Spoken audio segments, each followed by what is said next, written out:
You might have seen Jenny make this beautiful quilt using her Power of Words panel that she worked to design, and I wanted to create something for my home using that same panel that we could use year-round because words truly do have power. So let me show you what I did.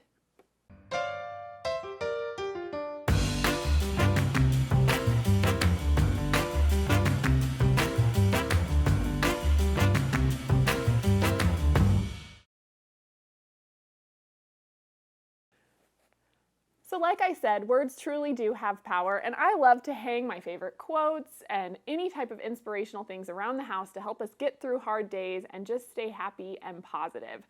And so I designed this project, this beautiful table runner and pillow using the Power of Words panel. So let me show you how I did it. To begin with, you are going to need one charm pack. And I used Fleur Noir by My Mind's Eye for Riley Blake. It's a beautiful black and white line.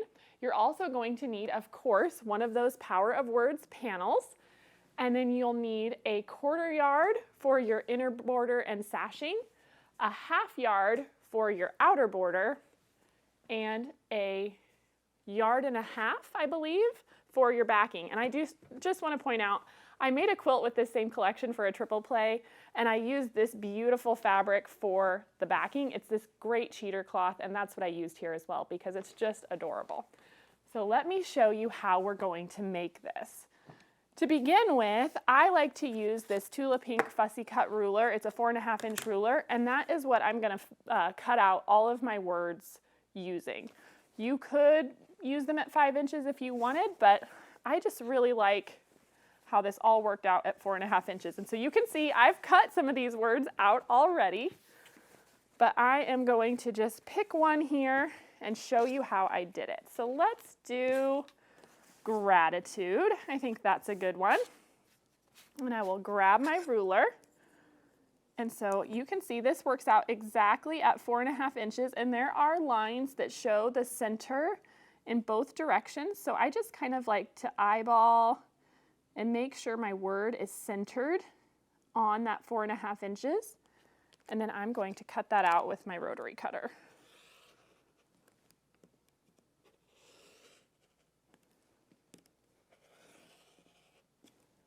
There you go. There we go.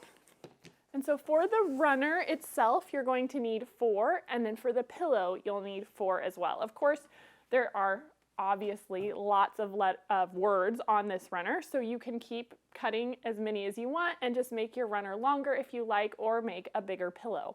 But I did design this so that if you only had one charm pack, you could make both of these projects even if you didn't have the panel. So you could supplement the square in the middle that has the words on it for just a solid charm square cut down to 4.5 inches, and you'll still get the finished project. So keep that in mind. If you have a charm pack in your stash, these projects are perfect for it. So let's go ahead now and make our star block that makes up our runner. So to do that, we are going to select from our charm pack 2 matching dark squares, 2 matching light squares, and 1 additional light square. And so the 2 matching light squares, we're going to begin, I'm going to stack those back up. And first we're going to cut a 1/2 inch off of one side so that it measures 4.5 by 5.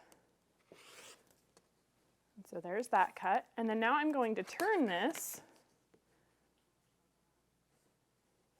I'm going to cut these in half so that my rectangles will measure 2.5 by 4.5. There we go. And so now I have 4 matching rectangles. So I'm going to set those aside for now. And then I'm going to take my dark 5-inch squares. I'm going to line those up on my mat, and I'm going to cut these in half both directions so that I have 8 2.5-inch squares.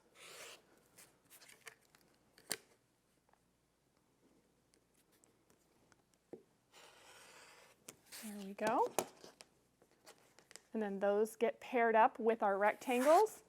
And then from my last light 5-inch square, I am going to cut in half both directions as well, so that I have 4 2.5-inch squares.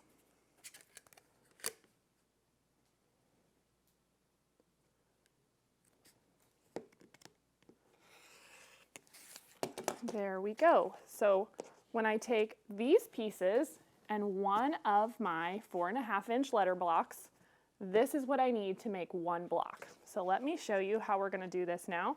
I'm going to grab my rectangles and my dark 2.5-inch squares, and we are going to make some flying geese units, or star legs in this case. And so to begin, I am going to lay one of my 2.5-inch squares right sides together along the edge of my rectangle, just like this. And I do want to point out a little tip. If you're someone who doesn't love working with the pinked edges on blocks, I'm going to be sewing corner to corner here, which means this part is going to get cut off, and when I press this open, I'll have straight edges. And so that's a quick way to get rid of those pinked edges if they bother you. I know for some of us they can be a little bit of a bother. And so I'm going to chain piece and just do one after the other and sew all 4 of my rectangles the same way. And 2. And I should point out, if you need to, you could press or draw a line, but I'm just using my diagonal seam tape so that I can sew point to point here, corner to corner, exactly on that center line.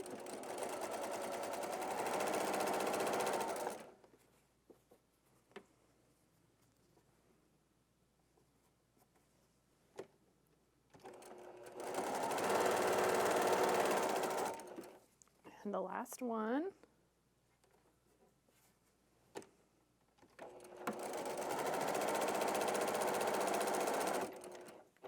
Okay, so now we can cut these apart. And we'll take them back over to our cutting mat so that we can trim off our selvage edge. So I'm just going to take my little ruler here and I'm going to leave a 1/4 inch and trim this off on all 4 of these.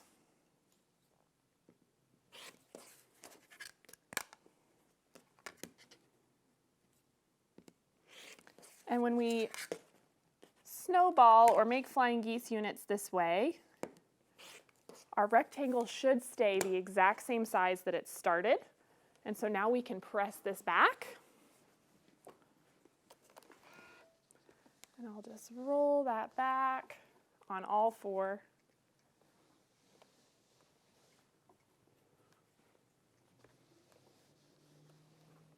And one more here.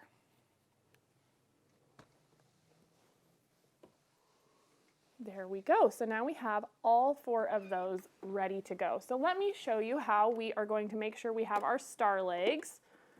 So we are going to take our square again, and we are going to make sure that it goes on the opposite side, right sides together, and you'll notice that it's going to overlap this first triangle that we've added on the outside.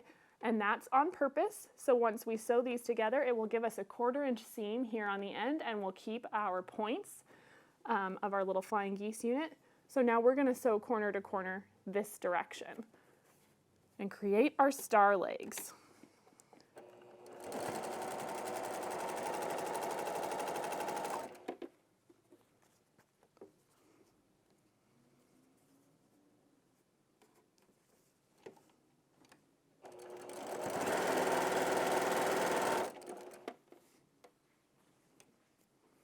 I love making these little flying geese units. They're really, really fun, and you can do so much with them.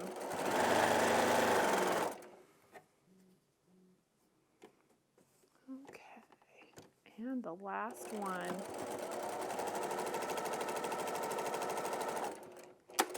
All right, so then we'll just repeat the same thing and trim these apart. Trim off the selvage and press them back. So let me do that, leaving our 1/4 inch seam allowance.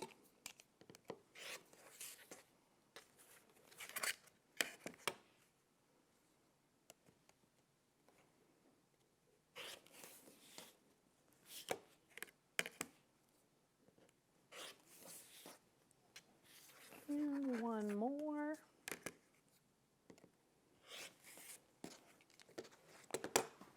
All right. Now we press those. They look great.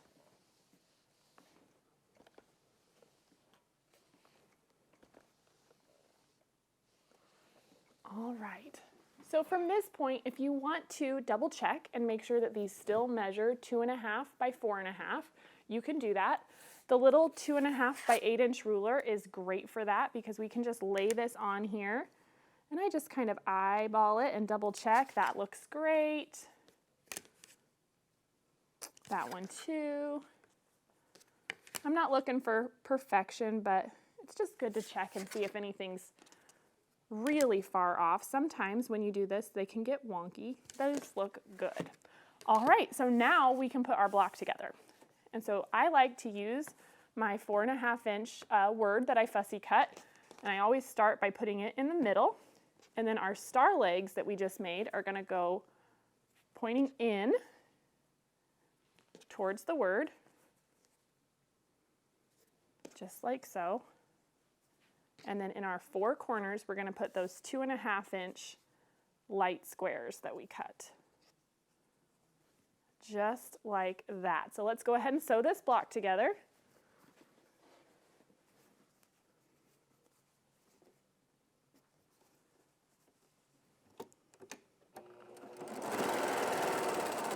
Here's one. And this is kind of how I do it. I just have a pile right next to my machine. Just sew them together in rows, one after the other. And this one.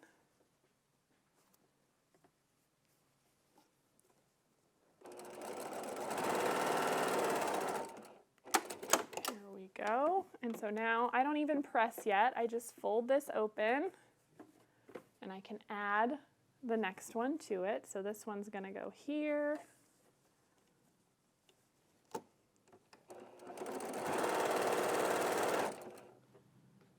My star legs are gonna go in towards the word. You just always wanna double check that.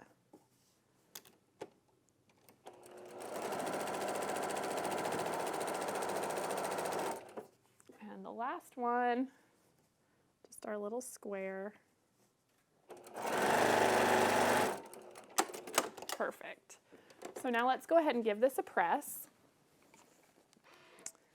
I like to roll my little small sections, the top and bottom of my star. I press those seams towards the middle, just like so. And then I press this larger block towards the outside. If you notice, it's really just pressing towards the dark side. So that's what I'm doing. And then again, this one, my seams go into the middle. And the reason that I take the time to do this is because it will help all of those seams nest when I go to sew this block together. So I'm just gonna make sure they're going where I want. And so now, and you'll also notice I didn't clip my threads in between, so my block is kind of stuck together. If that bothers you, you can just totally trim them apart. It's no big deal. And now we can sew this together by just flipping it over, nesting up those seams, and sewing it with our 1/4 inch seam. I'm getting a little bit of puckering here, and sometimes that happens even when we check and make sure our blocks are square. So I do want to point out, I'm actually going to stop and flip this over, because sometimes if we put that little bit of bulk on the bottom, it will solve it. The feed dogs will just ease in that extra fabric. So I'm just going to make sure this is lined up. Lovely. And then I can just meet up with my stitches going the other way.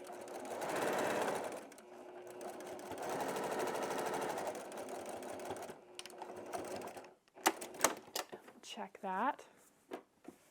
That looks great. And so now we can flip around and do the other side.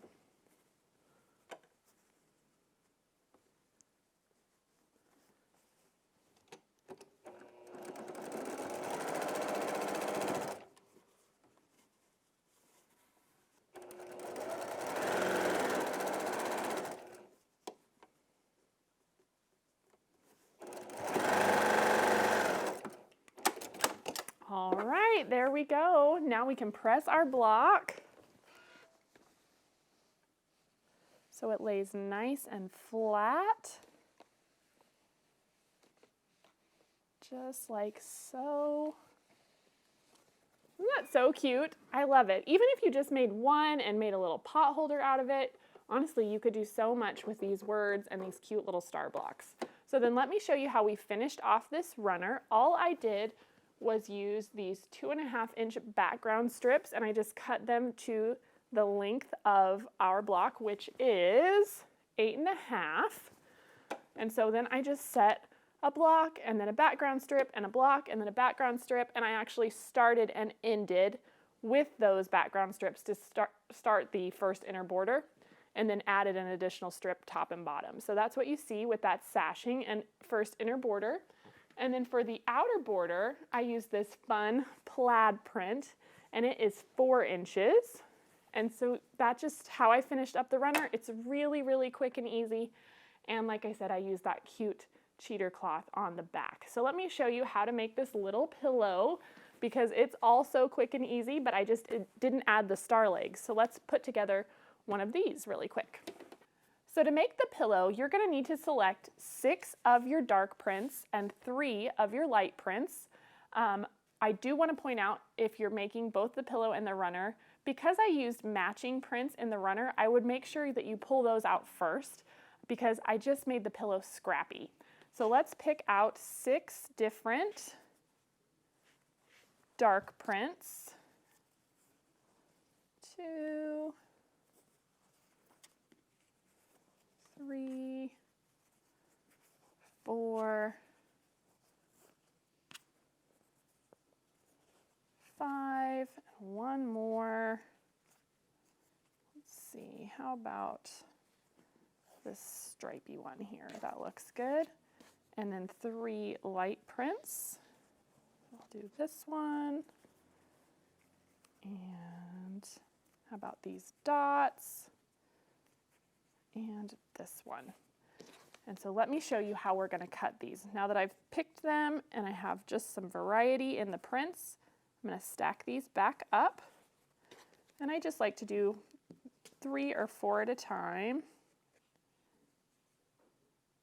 And so I'm going to begin by cutting these much the same way we cut our rectangles in the runner. We're going to cut a 1/2 inch off of one side.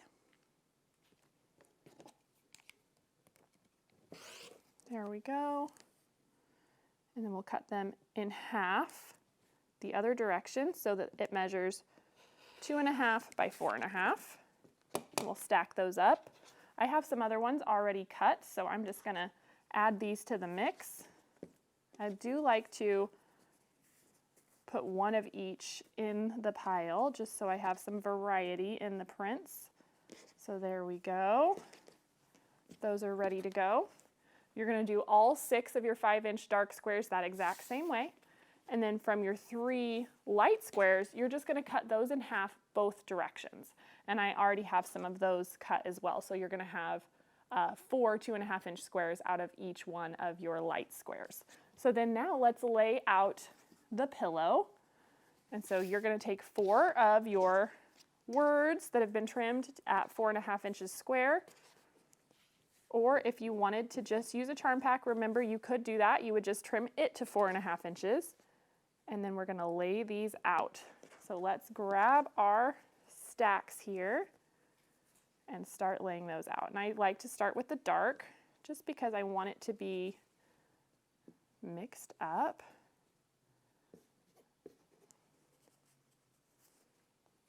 There we go.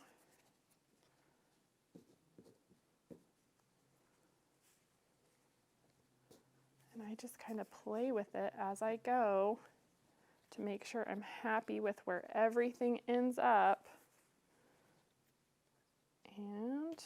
think I am. That looks great. And so then now in each of these empty spaces, we can just go back and place one of our white prints, just like so.